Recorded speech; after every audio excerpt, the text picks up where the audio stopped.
La Régie des rentes du Québec annonce ces jours-ci ses taux d'indexation pour l'année prochaine. Vendredi dernier, nous apprenions que les rentes de la Régie des rentes du Québec vont augmenter en 2012 de 2,8 %. Alors aujourd'hui, on s'intéresse aux sommes versées dans le cadre du soutien aux enfants qui augmenteront d'au moins 2,66 %. C'est notre premier sujet de discussion à l'émission Questions d'argent.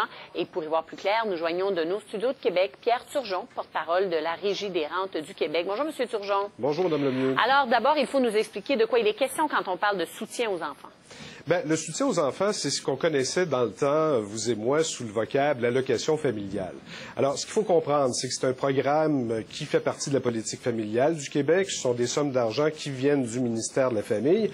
Mais comme la Régie des rentes a déjà l'expertise, on envoie 1 645 000 chèques à nos rentiers pour aux bénéficiaires de nos différentes rentes, bien, c'est nous, à la Régie des rentes, qui gérons ce programme-là. Et c'est un programme qui est intéressant dans la mesure où toutes les personnes admissibles au Québec qui ont des enfants de moins de 18 ans peuvent profiter de ce programme-là. On parle de 866 000 familles au Québec et l'adhésion se fait automatiquement. C'est-à-dire que c'est le directeur de l'État civil à la naissance d'un enfant qui nous informe et qui nous dit « Oh, il vient de naître tel enfant à tel endroit ». Donc, automatiquement, cette personne-là devient admissible au soutien aux enfants et les sommes en 2012, donc à compter du 1er janvier, seront indexées de 2,66 %. Ça serait vraiment de façon automatique à partir du moment où il y a une naissance et qu'évidemment, on inscrit cette naissance au registre, c'est ça? Oui, bien évidemment, il y a quelques exceptions, notamment dans le cas d'une adoption. Vous devez informer la Régie des rentes que vous adoptez un enfant.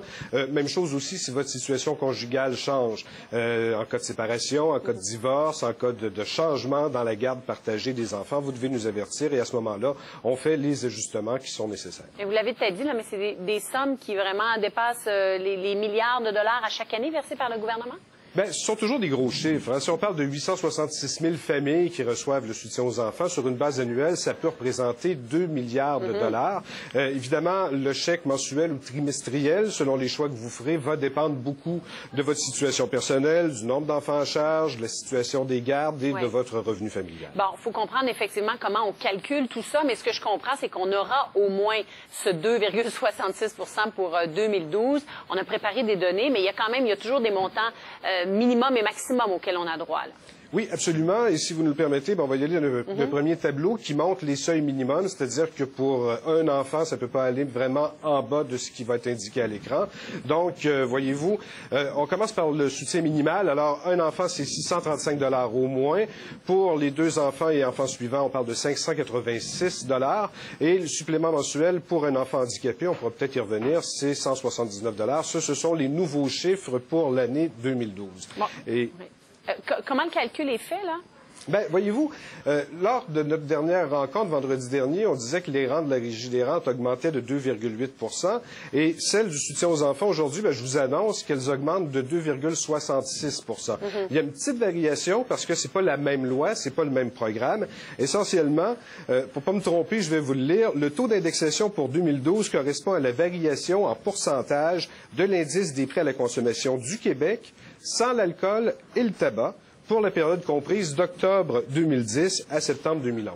Alors, ce sont quelques mois qui changent. On ne tient pas compte de l'inflation sur l'alcool et le tabac. Et c'est la raison pour laquelle on arrive à 14 centimes de différence avec l'autre taux qu'on annonçait vendredi. C'est assez étrange quand même qu'on se base pas sur les mêmes taux, non? Bien, ce ne sont pas les mêmes lois. C'est pas la même provenance non plus des revenus. Parce que la Régie des rentes, je dois vous le rappeler, vous y contribuez à chaque paye dès que vous gagnez plus de 3 500 $ et votre employeur verse aussi la moitié de ce que vous payez. Alors que le soutien aux enfants, c'est un autre programme qui vient du ministère de la Famille. Oui, on a vu les montants, les sommes minimales. Oui. Il y a des montants, évidemment, maximum aussi qui peuvent être reçus. Alors, détaillez-nous comment ça fonctionne. Bien, allons-y donc pour l'année 2012 avec le 2,66 % d'augmentation. Vous le voyez à l'écran. Pour un enfant, on parle d'une somme maximale de 2 263 $. Si c'est 2 enfants, on ajoute 1 131 $ et ainsi de suite jusqu'à 4 enfants. Il faut dire qu'au Québec, c'est pas nécessairement la norme d'avoir 4, 5, 6, 7 enfants. Ce sont plutôt 1 ou 2 enfants. Mais ce sont des sommes importantes dans la mesure où, par exemple, si vous êtes monoparentaux, monoparental et que vous gagnez moins de 30 000 par année, bien, ce que vous recevez chaque année en soutien aux enfants, ça peut approcher 4 000 Alors, c'est quand même pas rien. Ce sont des sommes qui sont attendues d'un mois à l'autre par les gens qui en bénéficient. Et rappelez-nous juste les règles en fonction du revenu de chacun. Bien, c'est fiscalisé beaucoup, hein. Donc, ces paramètres-là sont les mêmes. Essentiellement, l'augmentation cette année, elle résulte aussi de l'indexation du régime d'imposition au Québec. Donc, plus vous gagnez cher, plus, c'est la logique du programme, plus on présume que vous avez moins besoin de soutien.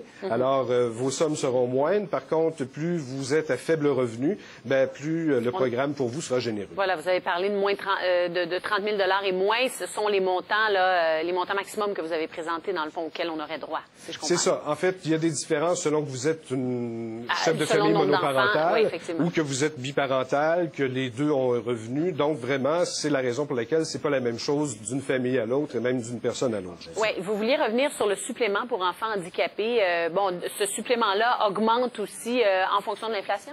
Oui, absolument. C'est la même hausse, c'est-à-dire 2,66 pour 2012. Ça veut dire que chaque mois, donc, on parle de 179 de plus en supplément, parce qu'on présume que les besoins sont plus grands si votre enfant souffre d'un handicap quel qu'il soit. Ce 179 par mois-là, il y a 32 000 familles qui en bénéficient et on parle sur une base annuelle de sommes qui dépassent 75-76 millions de dollars. Bien, merci beaucoup pour ces explications, Pierre Turgeon. Je vous en prie. Au revoir, Pierre Turgeon, porte-parole de la Régie des rentes du Québec. Une situation maintenant qui soulève un certain nombre de questions à Hydro-Québec.